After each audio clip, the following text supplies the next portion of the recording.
I approach it by noting that there are two senses of hell.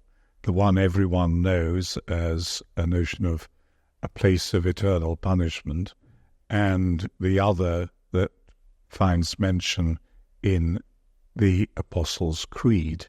He descended into hell, where it means not that place to which I've just referred, but the notion of the general location of the departed. Even among Christians, there is a very simplistic attitude of what is meant by the notion of hell. So in the case of he descended into hell, this broader notion, it actually becomes in Eastern Orthodoxy the main image for the resurrection.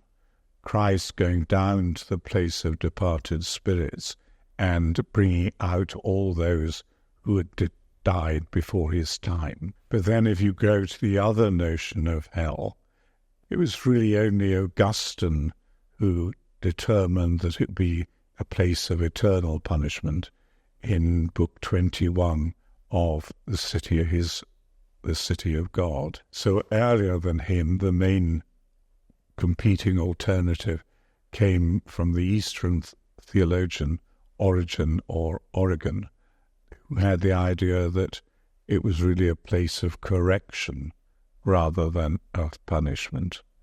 But then the point I'd like to make in terms of the art is it was never entirely a negative notion. So if you think of the images in medieval French cathedrals or the so-called doom paintings in English parish churches, they're always placed in a scenario where they are in part comforting. In the French situation, they're normally above either the north or western door, and so you go into church, you've escaped from that kind of judgment. Well, I think what's tended to happen in the 20th century is people still, even non-believers, still find it useful as a way of condemning ultimate evil. So I think the notion is still in use among non-believers, but it's still at quite a far remove from the way Christians might think about it.